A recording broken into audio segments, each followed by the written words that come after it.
Okay, so right out of the gate, obviously Yo bounces back from Ren's attack, but one thing I absolutely love that will never get old for me is seeing the absolute mental freeze up that goes through of him processing that not only did he not actually kill Yo, but that Yo himself has achieved the same powers, and is even stronger than he is.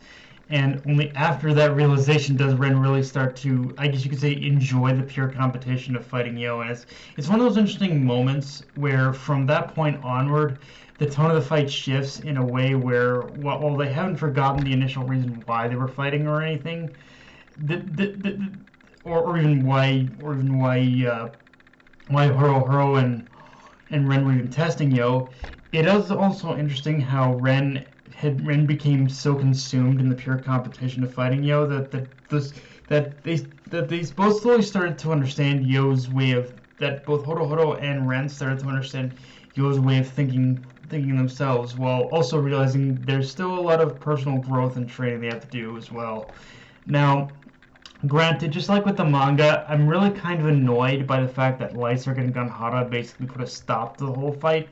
Like, it's something that really annoys me in general about the series, how the series treats Yo and Ren's rivalry, which is whether it's the original anime or the source material from the manga and reboot, it never really does give us a proper conclusion to that rivalry. I mean, I know it's one of those things where the series goes the route of it being a moral and spiritual victory, I guess you could say, with Ren and Horo making that final push of accepting Yo's ways of thinking and doing things, and recognizing his strength. But I wish we did get to actually see the outcome of how their fight would end. And to be fair, the manga and reboot does have slightly more narrative urgency style the fight, but yeah, it's just one of the things I'm not a big fan of, unfortunately.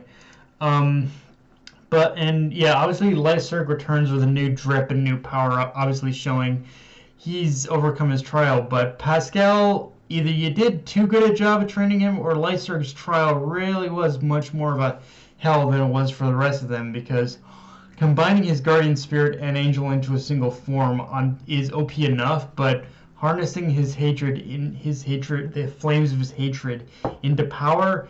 Yeah, I'm not gonna say that shit makes him broken, but if we are power scaling these guys, it definitely puts Lyserg high on the list. From maybe only second to probably to Yo, I imagine, in terms of uh and yeah, I love how almost immediately after that, though, we get a confrontation between Lyserg and Hal, where we see Pascal explain to Hal that these five characters, our main heroes, have lived their lives, each following a principle and a representation of the five spirits, while at the same time also kind of addressing the elephant in the room of Lyserg using the element of fire, which is that the boy had to conquer his fear, his anger, all of it, or he wouldn't even be standing here today. And he had to literally make the flames of hatred his own. And I like how, knowing this, we can see how much Lyserg has changed just from a few choice words he uses in his confrontation with Hal.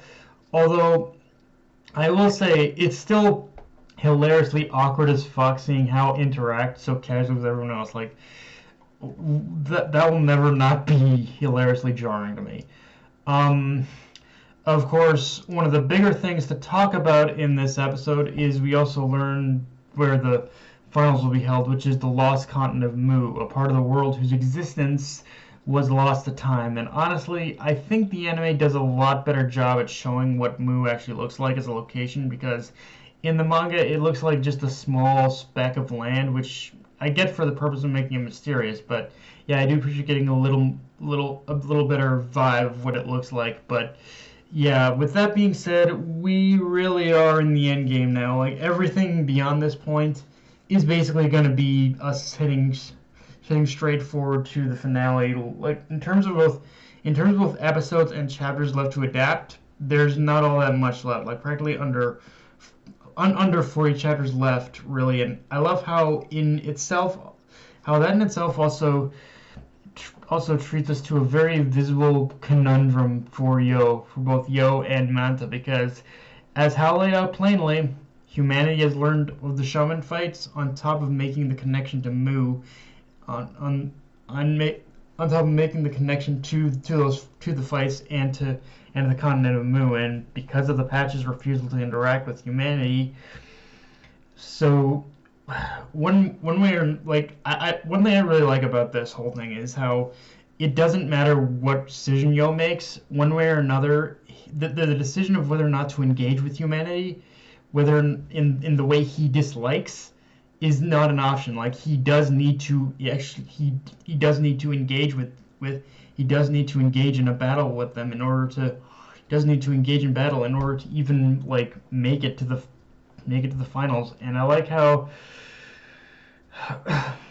like Yo just doesn't have a choice in this situation, as we see ultimately, as we see him, his friends, and Hao and his group headed into battle to fight at the end of the episode. And yeah, again, I really like how Yo was kind of forced to make a very difficult choice rather than just trying to find the alternative way out. Like, there was no other option left. And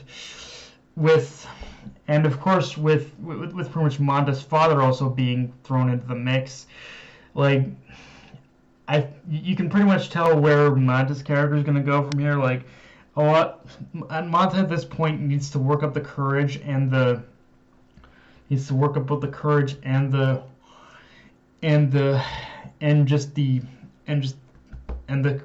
in order to confront his father, in order to say, stop all of this kind of thing. Like, again, this whole thing can be completely avoided, but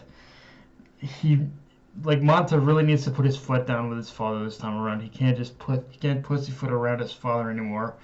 And you know what? Screw it. I'm gonna go on another Patch Tribe rant, because once again, when you get down to it, all these fucking problems that are knocking at the doors of the Shaman fights are once again because of the Patch's infuriating hypocrisy.